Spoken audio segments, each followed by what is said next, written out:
Hello, Pumpkin. I hope you are wonderful holidays and I hope you're ready now for the last part of the year. So let's go. Let's correct the exercise first and then we're going to see what you have to do for this week.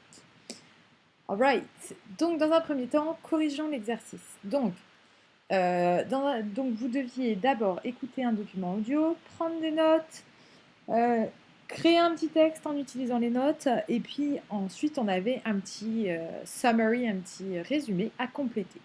C'est parti. Donc dans le document audio, ce qu'on vous dit, c'est qu'il y a un professeur qui a écrit un livre. Bon, d'accord. Évidemment, le livre a été écrit sur les pirates.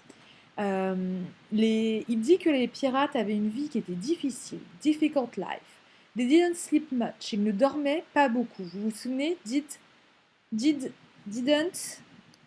Hop, pour former le passé, très important. Cette séquence, on forme le passé comme ça. Il veut même pas me le colorier. Bon, très important. They had quite a lot of activities on board. Ils avaient beaucoup d'activités à bord. One pirate was in charge of steering to navigate. Un pirate était en charge de steering, ça veut dire... en gros, il observait, il regardait. Vous savez, quand vous êtes en haut du mât et que vous êtes en train de piloter, c'est pas vraiment en haut du mât, non. Je vous raconte n'importe quoi. Quand vous êtes à votre bar, voilà, c'est ça, et vous êtes en train de conduire, en train de regarder la route, etc. Voilà, c'est vraiment conduire, c'est guider, c'est barrer un bateau, c'est ça, on dit barrer. To steer, ça veut dire barrer, c'est-à-dire on conduit le bateau, en fait, pour naviguer. Some served the captain, certains devaient servir des capitaines. They also guarded the treasure and the prisoners. Ils devaient garder le trésor, les trésors d'ailleurs, et les prisonniers. Or climb the mat and raised the sail. Ou alors monter au mât et du coup dresser les voiles. D'accord, tirer les voiles. Okay. Sail, c'est une voile. Okay. Voile de bateau. Hop, voilà. Climb. On l'avait vu l'année dernière, normalement, avec les super-héros, monter au mât. When they didn't work, quand ils ne travaillent pas, they sleep in hammocks. Ils dorment dans des hamacs. Voilà, c'est ça. They sang songs. Ils chantaient des chansons. Danced. Ils dansaient. Played cards. Ils jouaient aux cartes, etc. Alors, ensuite, moi, je continue les notes, mais j'ai dû le noter là parce que j'avais plus de place. They didn't drink a lot of water because it was hard to find. Ils ne buvaient pas beaucoup d'eau parce que c'était pas facile à trouver. Okay. They drank rum and beer. Ils buvaient du rhum et de la bière surtout. Ok. They ate salted meat, biscuits, but no fresh food, so they were ill all the time. En fait, ils mangeaient de la viande salée, parce que vous savez que le sel, ça conserve. En fait, on salait beaucoup la viande, on la faisait macérer dans du sel, vraiment, avant le départ. Et hop, comme ça, au moins, ça se gardait. Ils mangeaient des biscuits, mais ils ne mangeaient pas de nourriture fraîche, parce que aller trouver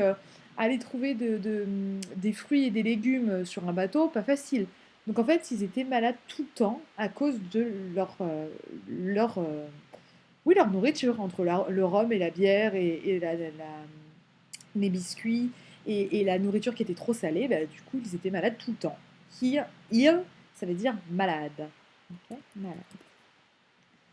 They were ill all the time. Ensuite, ce qu'il disait aussi, c'est que they really had peg legs. Alors, vous avez peut-être eu du mal avec peg, en fait. Peut-être que vous m'avez mis peut-être pig aussi, d'ailleurs. C'est pas grave. Vous avez essayé, c'est très bien. They really had peg legs, c'est-à-dire des jambes de bois, en fait. On n'avait pas vu peg, il me semble. On a vu wooden leg. Bah, peg leg, c'est un autre moyen de dire de jambes de bois. Eye patches, ça vous connaissez. Hooks, pareil, vous connaissez. Eye patches, ce sont ce qu'ils mettaient sur leur œil, là. Et les hooks, ce sont leurs crochets, ok? Because there were no doctor on board. En fait, ils disaient qu'ils avaient vraiment tout ça. Ils avaient vraiment des jambes de bois, des caches pour l'œil et des crochets, parce qu'en fait, il n'y avait pas de docteur à bord. Et donc, du coup, ils se retrouvaient des fois avec des membres en moins. Voilà. Parce que il y avait pas trop le choix, en fait. Ok. Alors, ensuite. Du coup, moi, j'ai déjà fait les phrases comme ça. Donc, vous prenez un maximum de trucs en note. Hein, pas besoin de tout prendre. Et puis, si ça se trouve, votre résumé était très bien. Donc, vous venez juste compléter avec quelques infos qui vous semblent intéressantes. Par exemple, avec le vocabulaire il, sail, la voile, etc. Climb, ça peut être intéressant. D'accord. Alors, ensuite, on complète le résumé. Donc, on board there was a captain, okay, and there were sailors and prisoners. À bord du bateau, donc il y avait un capitaine et il y avait euh, ceux qui naviguent et des prisonniers. Ok, sailors, il y avait des marins, voilà, et des prisonniers. Vous faites attention, on dit bien there was parce que derrière vous n'en avez qu'un. There were parce que derrière vous en avez deux. D'accord. Donc singulier quand vous en avez un seul derrière, pluriel quand vous en avez deux derrière. Ou plus. Pirates drank rum, but they didn't drink water. Les pirates buvaient, passaient, ils buvaient du rhum, mais ils ne buvaient pas de l'eau.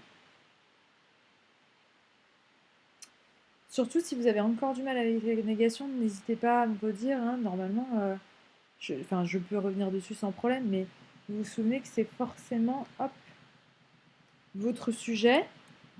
Okay, donc le sujet en premier. Ensuite, vous mettez didn't. Et ensuite, vous mettez le verbe. Le verbe qui doit être à l'infinitif. D'accord. Donc si le passé de drink, c'est drunk, derrière là, vous ne mettez pas le passé, parce que le passé est déjà là. D'accord. So they didn't drink water. Okay. They were often sick because they didn't eat fresh food.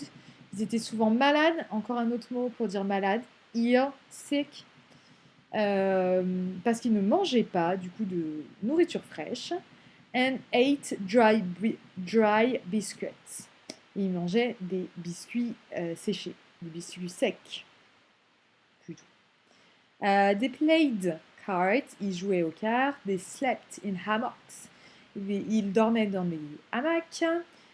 Some pirates sang songs. Ils chantaient des chansons and danced. Et ils dansaient. They didn't sleep a lot. Ils ne dormaient pas beaucoup. Life as a pirate was not simple. La vie en tant que pirate n'était pas simple. Ok. Encore une fois, si vous avez besoin, n'hésitez pas. Je suis tout à fait disposée si vous avez la moindre question. Ça ne me dérange pas d'y répondre. Ok. Alors, ensuite, ce que vous avez à faire du coup pour aujourd'hui. Je pense que jeudi, je reviendrai simplement du coup avec la correction de tout ça. Et il faudra m'apprendre le vocabulaire pour le week-end. Et puis on s'arrêtera là. Parce que vous allez voir, c'est assez long. Et je ne peux pas vraiment couper parce que ça fait vraiment partie. Voilà, c'est ensemble. Donc, dans un premier temps, je vous demande de lire le texte. Ok. Ensuite, vous avez des réponses à donner. Donc, sur la première image, je vous explique un petit peu. En fait, dans le texte, vous allez avoir la signification des couleurs de drapeau. Par exemple, si vous avez du noir, si vous avez du blanc, si vous avez du rouge, ça veut dire quelque chose de précis en fait en langage pirate. Si le pirate sortait un drapeau rouge, ça voulait dire quelque chose de précis, etc. Donc, je vous demande du coup, dans quel cas est-ce que, dans quelle couleur est-ce que ces dessins, comment vous dire, c'est pas très clair ce que je suis en train de dire. Je reprends. Ici, par exemple, ce sont des personnes qui se serrent la main pour se dire « Ok, on s'entend, on arrête la guerre ». Quelle couleur est-ce qu'on mettait dans ces conditions-là pour dire « Ok, on s'entend bien, maintenant on arrête la guerre ». À vous de chercher dans le texte. Vous me coloriez le drapeau de cette couleur-là. Ensuite, on pouvait aussi envoyer comme message avec cette couleur-là, soit tu te bats, soit tu te rends. D'accord ? Soit tu te bats, soit tu te rends. Quelle couleur est-ce que c'était ? À vous de voir dans le texte. Ensuite, il y avait aussi la couleur qui voulait dire soit tu te bats, enfin, oui, battez-vous ou mourrez. D'accord? On est prêt à vous tuer, donc battez-vous. Ok? Il y avait une couleur aussi pour ça. Dans le texte, on vous demande aussi quel mot transparent est-ce que vous voyez à la fin. Alors, c'est-à-dire surtout ici, d'accord, dans le premier paragraphe en fait. D'accord, vous avez des mots à la fin qui sont transparents.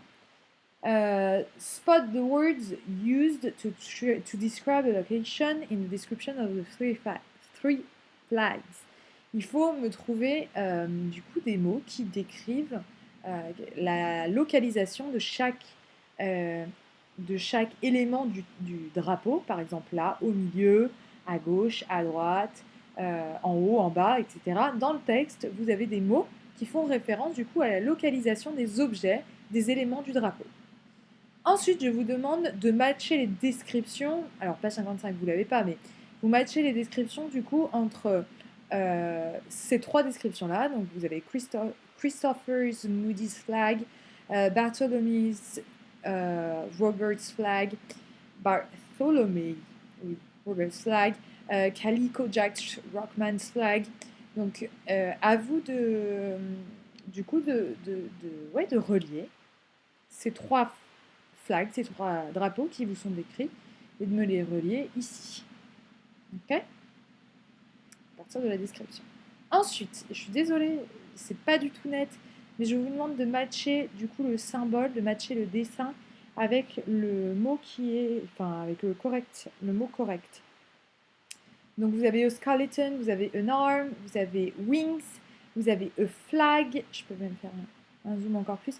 Vous avez a dagger, c'est-à-dire a small knife. Vous avez a skull, vous avez an hourglass, vous avez a heart, a sword, that is to say a long knife, an arrow and a bone. Je ne vous dis absolument rien. C'est à vous de chercher tout seul. N'oubliez pas que si vous avez besoin, hop, comme d'habitude, vous avez Word Reference à votre disposition. C'est ça qui est pratique en étant à la maison. Ok? Je suis sûre que de toute façon, vous connaissez des mots de vocabulaire.